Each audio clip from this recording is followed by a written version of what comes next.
Si le Portugais espère que les Espagnols vont bientôt se démasquer, il ne s'est pas trompé. Vers midi, un canot se détache de la Concepción et se dirige vers la Trinidad. Une lettre est remise à Magellan par laquelle les Hidalgo prient respectueusement leur capitaine général de bien vouloir les consulter désormais avant de mettre en œuvre ses projets, conformément à l'esprit des ordres du roi Charles.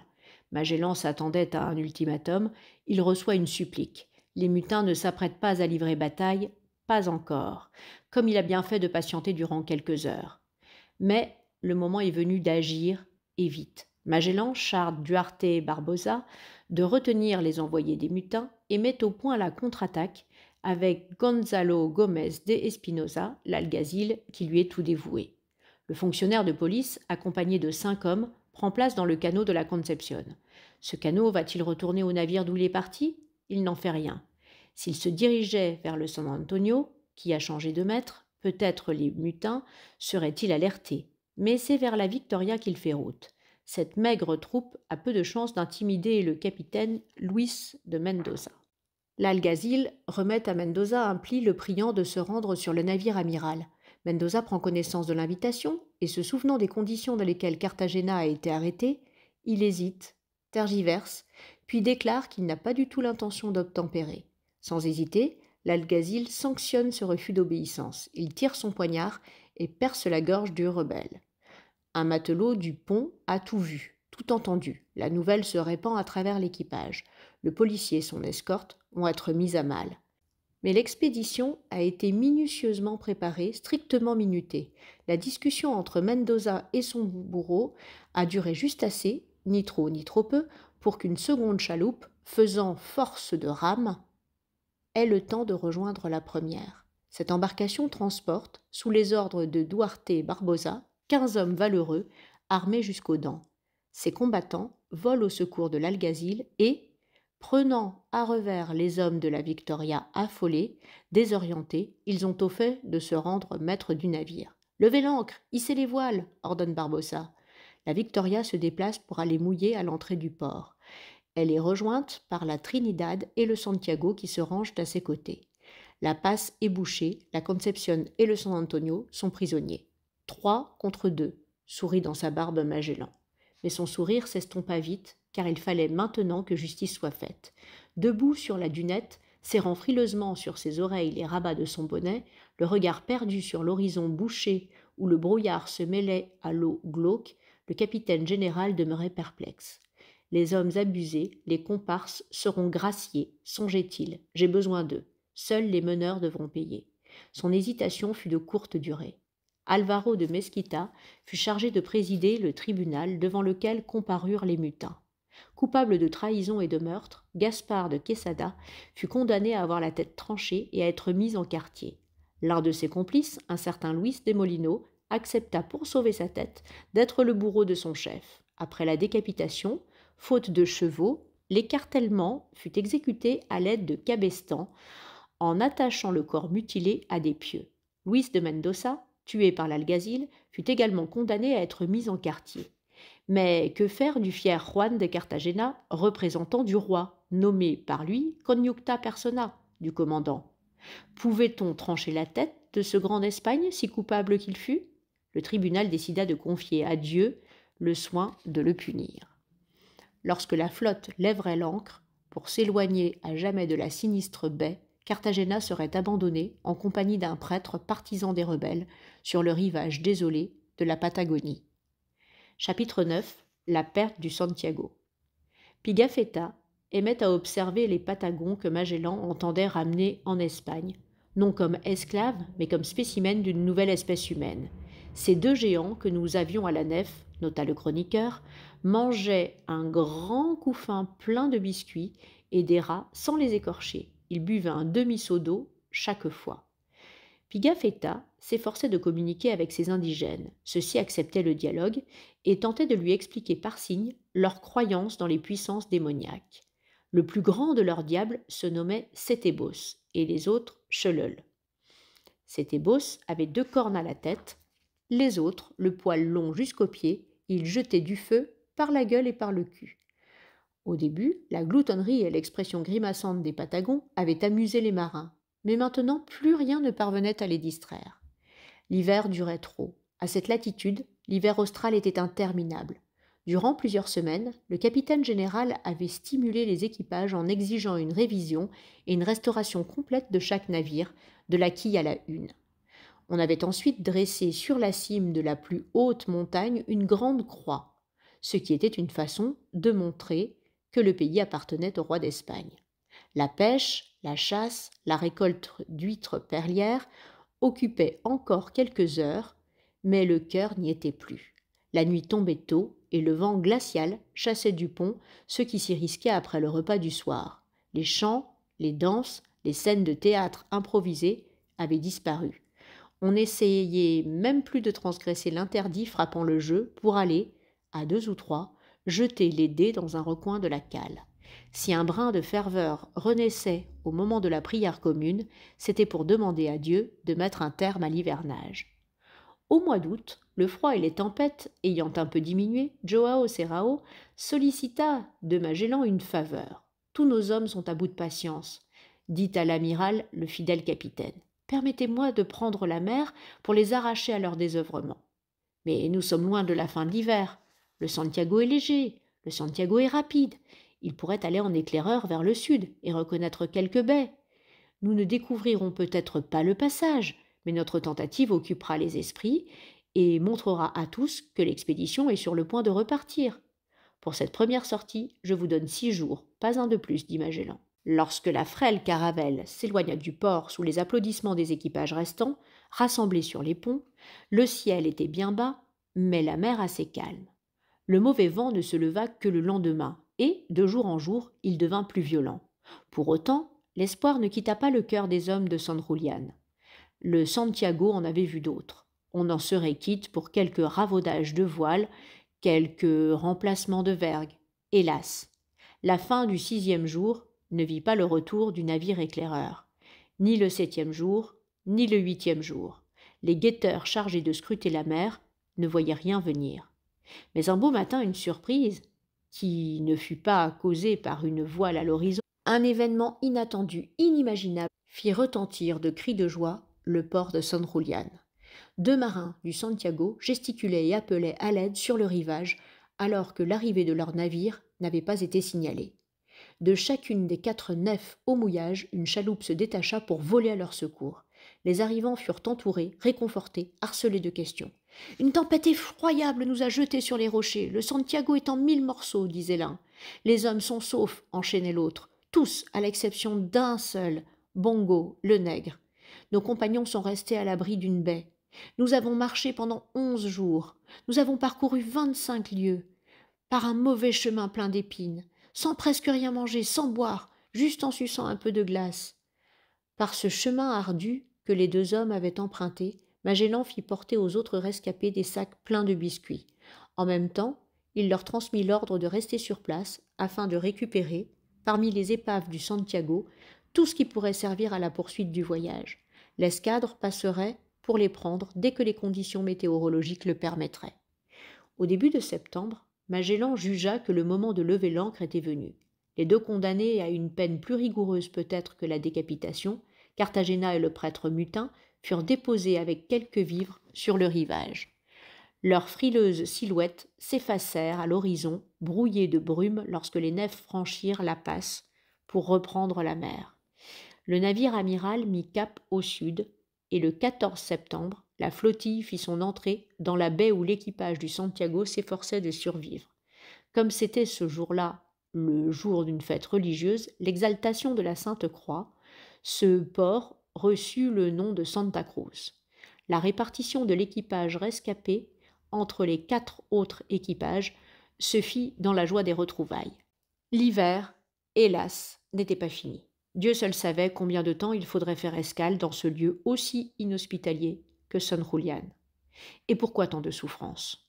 Magellan déclara à ses capitaines qu'il descendrait s'il le fallait jusqu'au 75e degré pour trouver le passage. N'était-ce pas avouer que les renseignements qu'il avait rassemblés avant le départ étaient peu sûrs ?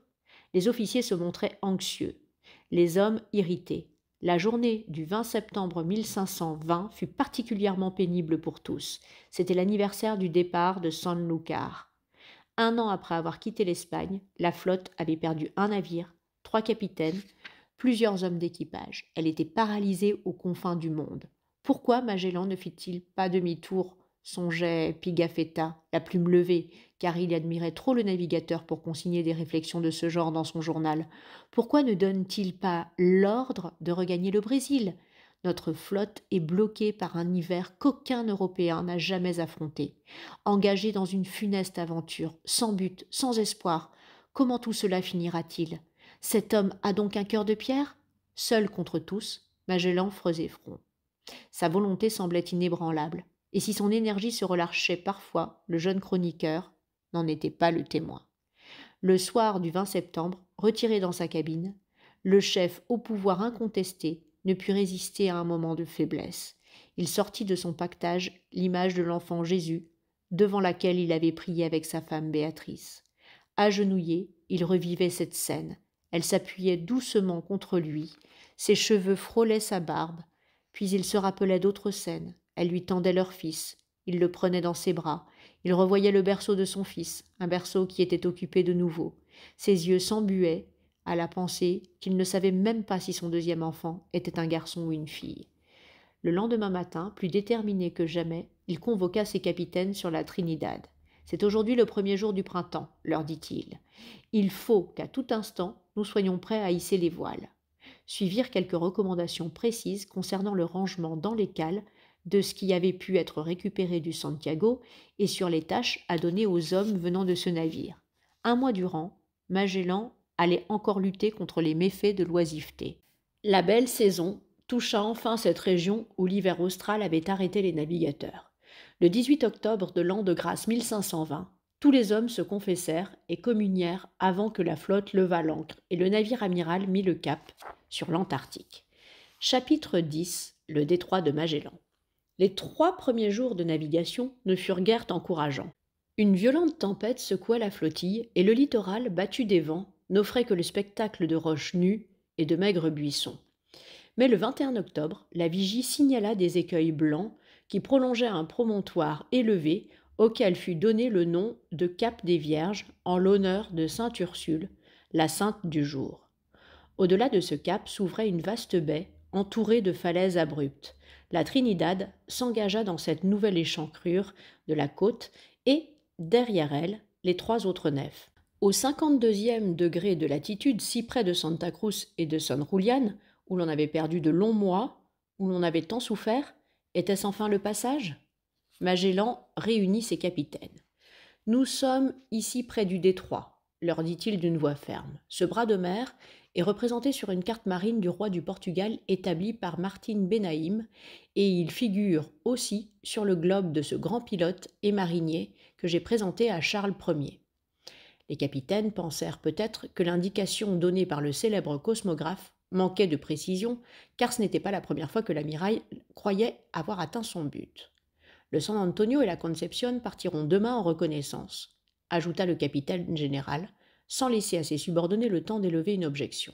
Pendant ce temps, poursuivit-il, la Trinidad et la Victoria exploreront la côte à l'intérieur de la baie. Nous nous retrouverons ici dans 5 jours. Alvaro de Mesquita, qui avait été rétabli à son poste de commandant du San Antonio, et Joao Serrao, devenu commandant de la Concepción, hissèrent les voiles en même temps et partirent à la découverte de cette petite mer intérieure, décrite par Pigafetta comme un lieu rond entouré de montagnes. Par malheur, ce lieu rond reste largement ouvert sur l'océan et ses eaux sont soulevées par de furieuses tempêtes. Dans la nuit qui suivit le départ des 2 nefs, un ouragan d'une rage exceptionnelle se déchaîna. Pour ne pas être jetées sur le rivage, la Trinidad et la Victoria durent lever l'ancre et, au risque de se briser sur les écueils, dériver dans la baie. Le vent ne tomba que le lendemain vers midi. Les dégâts étaient assez peu considérables sur les navires restés à l'entrée de la baie. Mais en quel état se trouvaient les 2 autres? Le souvenir du Santiago hantait les mémoires de ceux qui attendaient leur retour.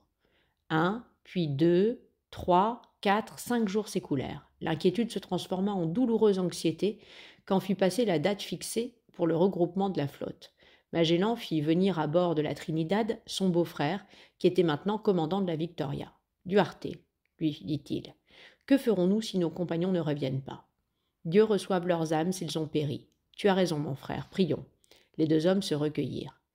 Avec seulement 2 navires, reprit Magellan, pourrons-nous continuer le voyage? Je crois que l'entreprise sera hasardeuse. Le cri de la vigie coupa la phrase de Duarte Barbosa. Magellan se précipite sur le pont, suivi de son beau-frère. Des voilures à l'horizon. Et bientôt un éclair, un grondement sourd, c'est un coup de canon. Les voiles se précisent, les drapeaux apparaissent, la Concepción est en tête, le San Antonio tout près derrière.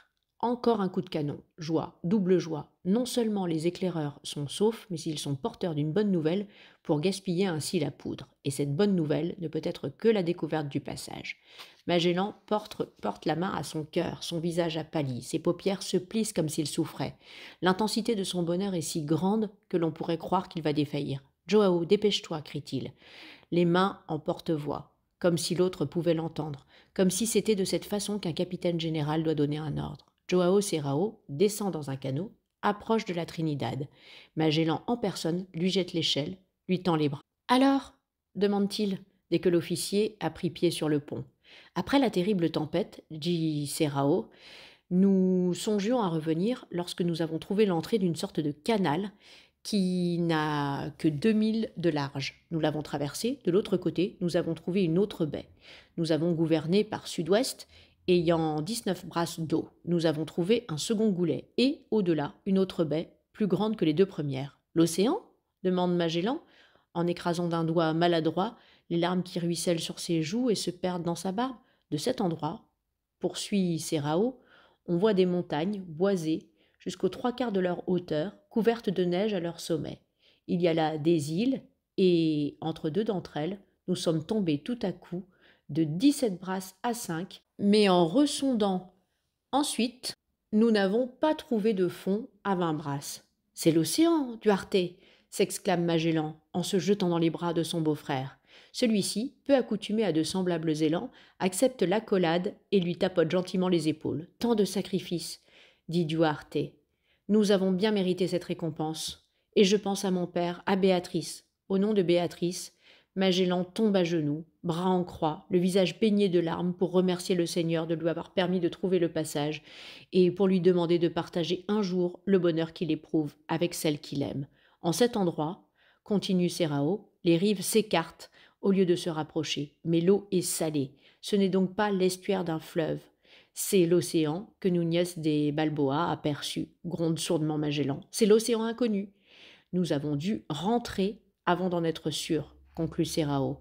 Nous allons bientôt nous en assurer, dit en se relevant le capitaine général, déjà redevenu parfaitement maître de lui. Le lendemain, Magellan réunit sur le pont du vaisseau amiral tous les capitaines, les officiers, les pilotes et les maîtres d'équipage de l'escadre. « Vous le savez, leur dit-il, nous avons trouvé le passage. La route des Moluques s'ouvre devant nous. » Mais l'évocation des îles des Épices ne soulève pas l'enthousiasme. Ceux qui ont toujours été fidèles à Magellan acquiescent mollement. Les Coca, Del Cano, Molino et autres Espagnols qui ont soutenu Cartagena baissent la tête, n'osant plus contredire leur maître. Une seule voix présente une objection, celle d'Estavao Gomez, un Portugais, le pilote du San Antonio. « Nos hommes sont fatigués, nos vivres réduits, dit Gomez. Si nous avons trouvé le passage, ne vaut-il pas mieux rentrer en Espagne, d'où nous reviendrons avec une flotte plus forte ?» Le capitaine général laisse durer longtemps le silence qui suit cette déclaration et comme personne ne se risque à soutenir Gomez, tous ensemble remercions Dieu et la Vierge Marie qui ont exaucé nos vœux, dit Magellan. Le chapelain donne le signal d'une fervente prière, après quoi, sans plus tenir compte de l'avis de Gomez, l'amiral demande à chacun de regagner son poste afin que la flotte puisse s'appareiller sans tarder. La nef capitane ouvrit la voie à travers les baies et les goulets jusqu'à l'endroit où s'étaient arrêtés les navires éclaireurs et, plus loin, jusqu'au fond de la 3e baie où plusieurs bras d'eau formaient un carrefour. L'exploration d'un dédale de canaux occupa plusieurs jours, et comme les recherches semblaient devoir durer longtemps encore, Magellan décida de partager à nouveau sa flottille.